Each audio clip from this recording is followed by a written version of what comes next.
अस्सलाम वालेकुम मेरे भाइयों और बहनों। हमारे एक भाई ने हमसे सवाल किया है कि शादियों के अंदर डफ बजाना और डफ बजा के अपनी शादी का ऐलान करना, तशहीर करना, लोगों को खुशी की खबर देना और माशरे में इस बात को बावर कराना कि यहाँ एक खुशी की तकरीब हो रही है, यहाँ शादी हो रही है, ऐलानिया इस बात को जाहिर कराना कि यहाँ शादी का माहौल है, किसी मैयत का, किसी और आम सा माहौल नहीं बल्कि एक ख़ास माहौल है, एक खुशी का समा है। ये तो सुन्नत के करीब आमाल हैं, ये तो सुन्नत का तरीका है। अल्लाह के नबी ने बाकायदा हुक्म दिया है सल्लल्लाहु अलैहि वसल्लम ने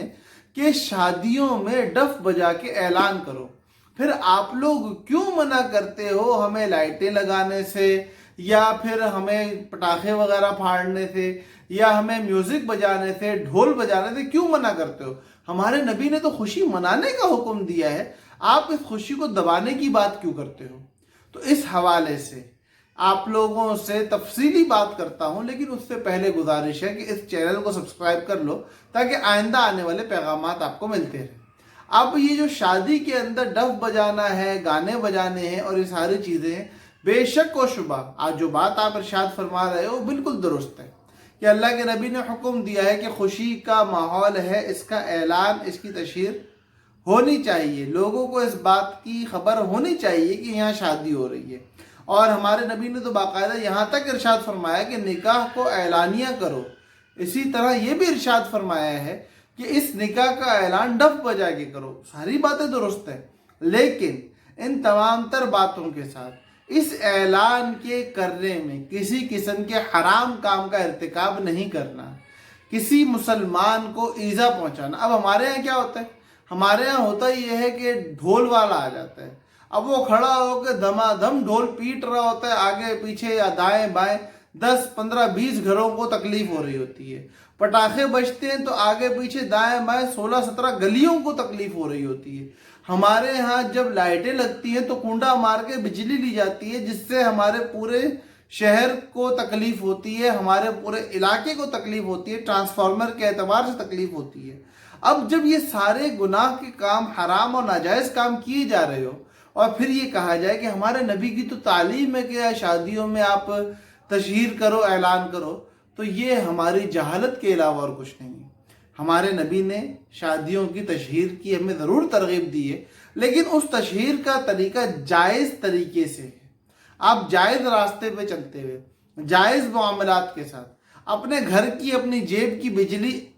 हद में रह के इस्तेमाल करें और उससे आप लाइटिंग करें, कोई मना नहीं करेगा। अगर आप सिर्फ डफ के साथ, जो मशरू डफ है जिसके बारे में, क्योंकि तबल उस ज़माने में मौजूद थे, दूसरे आलाते मौसीकी मौजूद थे, और तमाम के बीच में अल्लाह के नबी सल्लल्लाहु अलैहि वसल्लम ने सबको हटा के सिर्फ और सिर्फ लफ्ज़ डफ का, जो दफ का लफ्ज़ ख़ास इस्तेमाल किया है, वो खुद ही ये बता रहा है कि बाकी इस्तेमाल नहीं करने। तो ढोल हो गया या आपका और कोई आलात मौसीकी में से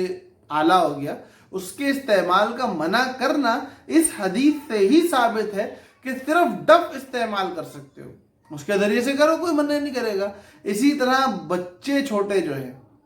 छोटी बच्चियां अगर जायज़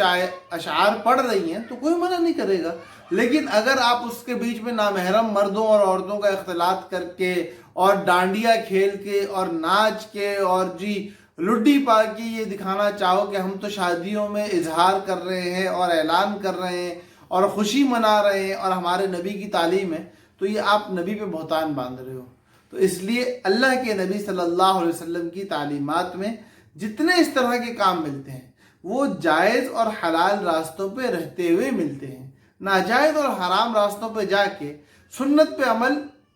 पे अमल नहीं होगा, बल्कि वो मन चाहे को सुन्नत का रंग पहना दिया जाएगा। और ये बनी इसराइल के अंदर जो एक बड़ा मरज़ था, ये वो मरज़ है कि अपनी चाहत को नबी की तालीम का रंग दिया जाए। भाई हमारी चाहत एक तरफ, नबी की तालीम एक तरफ, हमें नबी की तालीम के पीछे चलना है और अपनी चाहत को दबाना है, या अपनी चाहत को नबी की तालीम के ताबे लाना है, नबी की तालीम को अपनी चाहत के ताबे नहीं करना। बस ये बात याद रखो कि हमारे लिए हुजूर सल्लल्लाहु अलैहि वसल्लम का तरीका हर्फ आखिर है। हुजूर ने जिस तरह खुशी मनाने की इजाज़त दी है, ہم اس طرح ضرور منائیں گے، لیکن اس خوشی منانے کی اجازت کو اپنے لیے ڈھیل سمجھ کے اپنے ناجائز اور حرام راستوں کو حضور کی تعلیم کے تابع کرنے کی باتیں نہیں کریں گے۔ بس ہمیں اللہ کے نبی کی تعلیم کو اپنے سامنے رکھنا ہے، اور اس کے نیچے رہتے ہوئے بھلے ہم ڈف بجائیں، بھلے ہم چھوٹے بچوں سے اشعار پڑھوائیں، بھلے ہم وہاں خوشی کے اظہار کے لیے لائٹیں لگائیں، بھلے ہم اپنی خوشی کے اظہار کے لیے کچھ بھی کریں جو کہ جائز ہو، حلال ہو، ایذاء مسلم کا ذریعہ نہ بنتا ہو، تو اس میں کوئی آپ کو منع نہیں کرے گا، بالکل جائز ہے۔ اللہ پاک ہمیں حلال پہ چلنے والا اور حرام سے بچنے والا بنائے، اپنا محبوب اور پیارا بندہ بنا لے۔ السلام علیکم ورحمۃ اللہ وبرکاتہ۔